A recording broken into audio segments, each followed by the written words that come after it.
Planteamos la figura de la muerte civil, que significa que si un funcionario público o una persona elegida a un cargo popular es procesada y condenada por un delito de corrupción, esa persona, una vez que cumpla con su sentencia y con su castigo, no puede regresar a la administración pública o a ejercer un cargo de elección popular.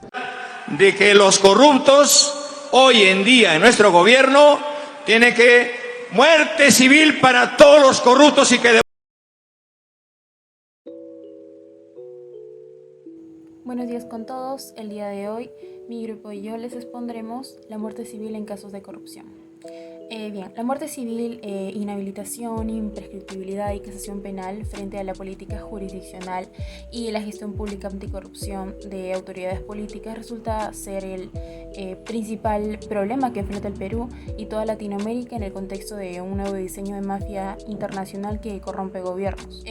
Se refiere que la corrupción en Perú se ubica en el puesto 78 en el último índice de percepción de la corrupción publicado por Transparencia Internacional, en la que el 44% de los peruanos consideran que la corrupción es el principal problema del país y que la corrupción es un tema que se encuentra hoy en día en discursos políticos, en la prensa y en las conversaciones cotidianas de hoy en día. Tomando en cuenta el alto número de denuncias de presuntos actos de corrupción cometidos desde el inicio del estado de emergencia nacional que se vivió en el país a causa de la pandemia, el 8 de abril del 2021 se publicó la Ley 31178, que modificó varios artículos del Código Penal sobre algunos delitos de corrupción y la pena de inhabilitación. Buen día, doctor y compañeros. Bueno, siguiendo con el contenido acerca de la lucha contra la corrupción e integridad de los funcionarios, podemos decir que, de acuerdo a la encuesta nacional realizada en el Perú en el año 2015 por Proética, que es un portal de transparencia, de las categorías que se presentan, es mal vista en numerosas cantidades la de la corrupción hacia los funcionarios públicos y servidores del Estado. En segundo lugar estaría la ineficiencia de los mismos servidores. En tercer lugar, la falta de coordinación de las instituciones del Estado. En cuarto lugar, la escasez de recursos económicos. Bueno, estas acciones cometidas en el marco de la corrupción se entienden como la deslealtad al deber que se le ha encargado a estos funcionarios, puesto que son cargos formales con reglas establecidas, y debido a ello es que al cometer este acto se convierten en una persona incapaz para el puesto. Existen organizaciones y organismos, sí, encargados de luchar contra la corrupción, como es el caso de la Convención de las Naciones Unidas contra la Corrupción, la Convención Interamericana contra la Corrupción también, y entre otras más. Y bueno, la importancia que tiene este decreto legislativo del que se está hablando es la inhabilitación hacia estos funcionarios que desempeñan un cargo y separarlos del mismo por ser contrarios a la ley. Primero me gustaría señalar qué es la definición. El Plan Nacional de Lucha contra la Corrupción 2012-2016 define la corrupción como el uso indebido del poder para la obtención de algún beneficio irregular de carácter económico o no económico, a través de la violación de un deber de cumplimiento en desmedro de la legitimidad de la autoridad y de los derechos fundamentales de la persona. Ahora, ¿qué hace el Estado peruano para solucionar este problema de la cual es la corrupción? Bueno, hace mucho tiempo el Estado peruano se comprometió a dos convenciones. La primera convención es la Convención Interamericana contra la Corrupción y la segunda convención es la Convención de las Naciones Unidas contra la Corrupción. En ambas se nota que se especifica que el Estado tiene que ser transparente y erradicar cualquier tipo de corrupción. El Estado peruano planea estrategias para acabar con esto, usando dos tipos de corrupción en general: la pequeña y la gran corrupción. La pequeña corrupción es cotidiana, es la característica que más se le desempeña, y la gran corrupción es el costoso gasto de dinero que sufre el Estado porque provienen de personas de alto estatus social. Eso sería todo de mi parte. Ahora le pasaré con mi compañera.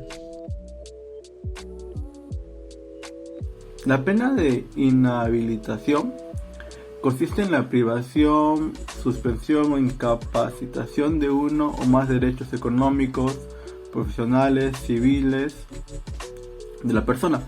A través de esta pena se sanciona a quien ha infraccionado el deber especial propio de su cargo, función, profesión, comercio, industria o círculo familiar o entorno familiar, en la cual ha prevalecido su poder o el cargo que él tiene para poder delinquir. Todo este tipo de cosas se nos explican en la ley 31.678, donde nos habla de las leyes especiales y cuál la función de esta ley es modificar el Código Penal para incorporar agravantes o circunstancias del delito durante la calamidad pública o la emergencia sanitaria. O sea, literal ahora, para regular el comportamiento de las personas durante la pandemia. Ahora, hablando sobre el impacto de la norma en la legislación actual, puedo decir que la legislación o sistema legislativo son únicamente las normas jurídicas escritas de alcance general que tienen vigencia en un Estado. También dentro del sistema legislativo, la Constitución política es la norma jurídica de mayor jerarquía, la misma que sostiene en sí misma a diferencia de las otras normas que se sustentan en la Constitución. Y también para garantizar dicha supremacía existen mecanismos de defensa como el control difuso ejercido tanto por los jueces y las garantías constitucionales, tales como los procesos de habeas corpus para la defensa de los derechos fundamentales asociados a la libertad individual, de habeas data para la defensa de los derechos fundamentales asociados a la libertad de información de amparo para la defensa de los demás derechos fundamentales, y también para verificar la constitucionalidad de las leyes, y popular también para supervisar la constitucionalidad y legalidad también de aquellos reglamentos administrativos que tenemos. En el gobierno de Pedro Pablo Kuczynski, años atrás, en su gobierno se hicieron la modificación de algunos artículos en los cuales hablan de los delitos de corrupción y de inhabilitación. Ahora, hablando sobre en el año 2021, se hizo la modificación de varios artículos del Código Penal, algunos sobre los delitos de corrupción y la pena de inhabilitación. ¿Esto por qué se dio? Porque a pesar de que nos hemos encontrado en un estado de emergencia, los casos de corrupción no disminuían, sino más bien iban en aumento. Y a pesar de que los casos de COVID se seguían dando, muchas personas no hacían caso a las medidas que daba el Estado, como el uso de mascarillas y mantener su distancia y no ir a lugares donde haya mucha gente, ¿no? Puedo decir de que los esfuerzos que se vienen dando por reducir la corrupción en nuestro país,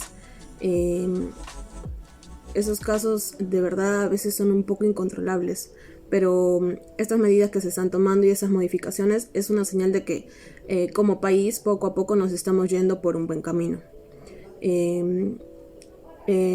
Nosotros como ciudadanos debemos de poner de nuestra parte para que estos casos no sigan yendo en aumento, porque si no, en vez de avanzar como país estaríamos retrocediendo.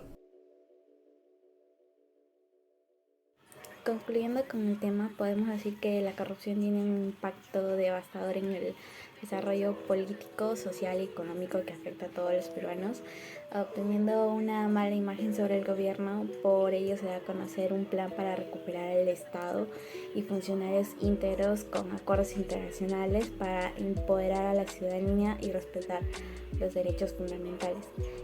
La corrupción es el principal problema del país y que la corrupción es un tema que se encuentra hoy en día en todos los discursos políticos y en la prensa. También analizamos la pena de inhabilitación en el delito de la corrupción, que se sanciona un deber especial propio de su cargo, función o profesión, para así se pueda respetar a la soberanía nacional, y para los delitos también relacionados con la corrupción.